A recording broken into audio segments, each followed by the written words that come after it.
नमस्कार, एक और वीडियो में आपका स्वागत है। इस वीडियो के अंदर हम बात करने वाले हैं भारत के पड़ोसी देश बांग्लादेश की। बांग्लादेश की पूर्व प्रधानमंत्री शेख हसीना ने भारत के अंदर शरण ली हुई है।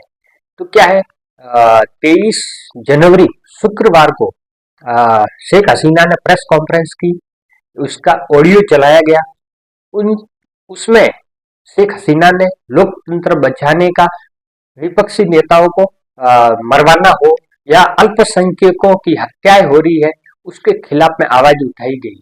इससे क्या है, यूनिस नाम का जो प्राणी बांग्लादेश के अंदर 1.5 साल से बैठा हुआ है, भारत विरोधी भावना से भरा हुआ है, उसने भारतीय विदेश मंत्रालय के सामने आपत्ति दर्ज करवाई है। क्योंकि आप हमें जो भारत और बांग्लादेश दोनों के अंदर प्रत्यार्पण की संधि है, उसके तहत बांग्लादेश को शेख हसीना को सौंपी जाए, तो भारत सरकार से उन्होंने ये बोला है। लेकिन भारत ने शेख हसीना को अपने यहाँ पर जो रखा है, शरण दी है। शेख हसीना और उनके गृह मंत्री, उसको बांग्लादेश की कोर्ट ने सजा, मौत की सजा सुनाई है।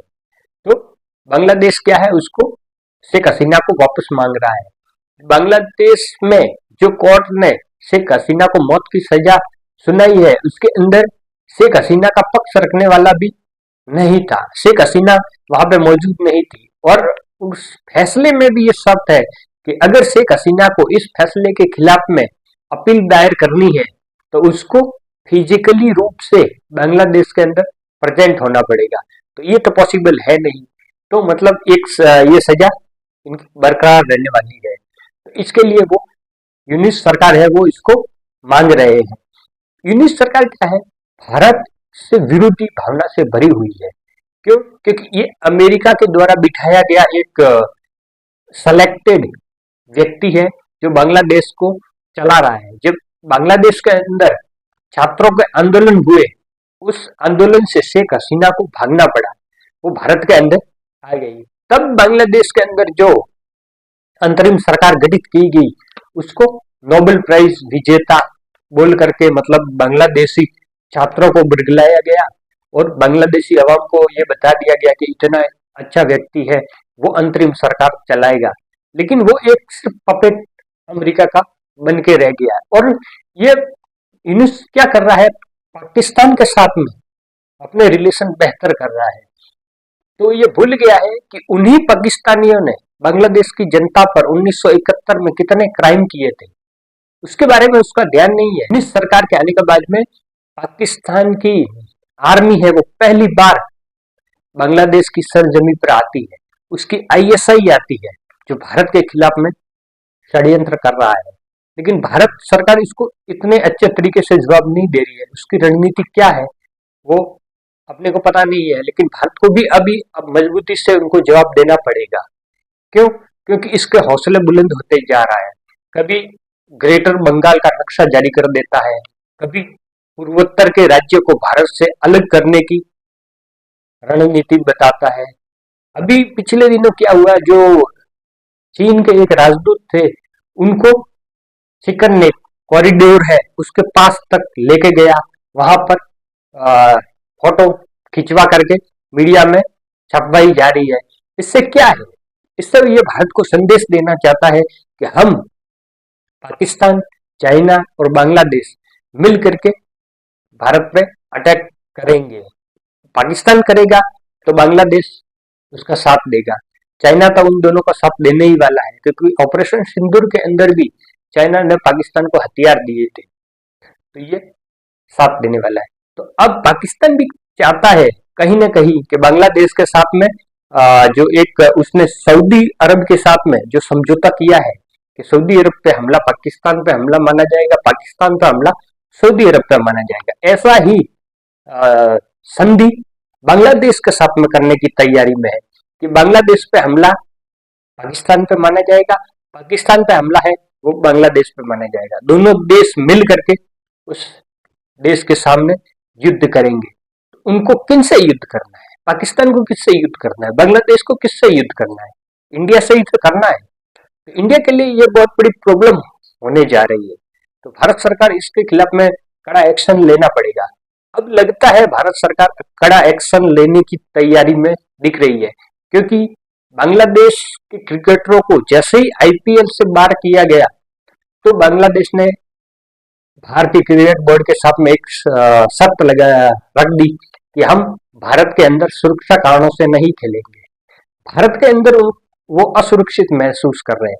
मतलब ये कोई ऐसा नहीं है कि भारत के अंदर बांग्लादेशी टीम असुरक्षित है, लेकिन केवल राजनीतिक मुद्दा है कि भारत के अंदर जो वर्ल्ड कप हो रहा है उसका बॉयकॉट करना है।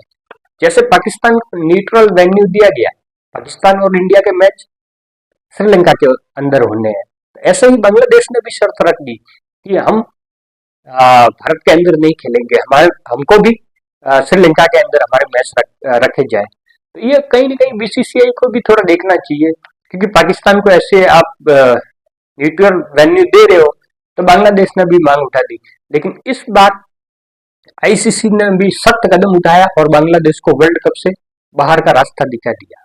उसकी जगह स्कॉटलैंड की टीम को एंट्री आधिकारिक तौर पर दे दी गई है।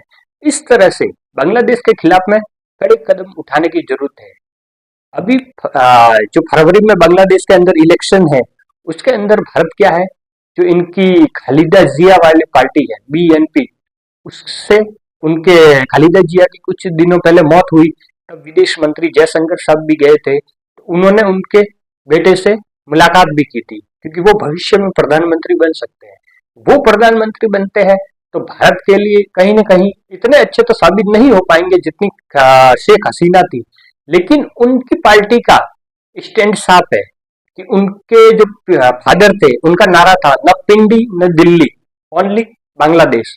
मतलब उनका ये है कि न पाकिस्तान के साथ हम जाएंगे न इंडिया के साथ में जाएंगे, हम बांग्लादेश को आगे बढ़ाएंगे। तो ये अच्छा है, वो अपना काम करे, बांग्लादेश अपने देश को आगे बढ़ाए।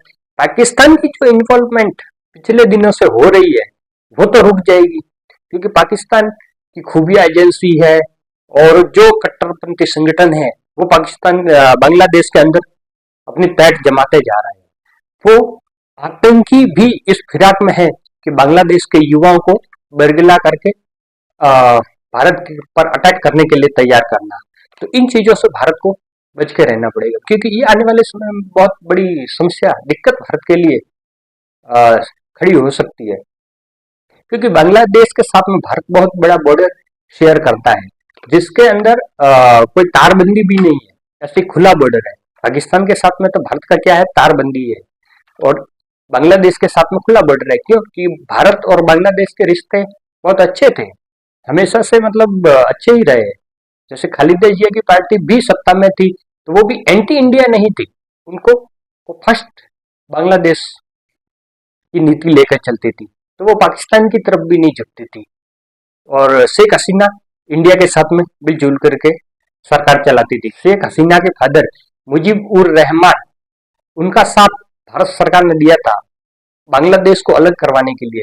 तो क्या है, कहीं ना कहीं शेख हसीना के मन में भी भारत के लिए इज्जत और एक सॉफ्ट कॉर्नर रहता है। तो बांग्लादेश और भारत के संबंध आगे किस दिशा के अंदर बढ़ेंगे, ये आने वाले इलेक्शन तय करेंगे। और इससे रिलेटेड कोई न्यूज आती है तो हमारे चैनल पर वीडियो जरूर आएगा। ये वीडियो आपको पसंद आया है तो लाइक कर दीजिए और दोस्तों के साथ में शेयर कर दीजिए। चैनल पर पहली बार है तो सब्सक्राइब जरूर करें। सब्सक्राइब करने का कोई पैसा नहीं लगता, इससे हमें मोटिवेशन मिलता है, ऐसे ही वीडियो बनाने की प्रेरणा मिलती है। तो मिलते हैं एक नेक्स्ट वीडियो में, तब तक के लिए जय हिंद, जय भारत।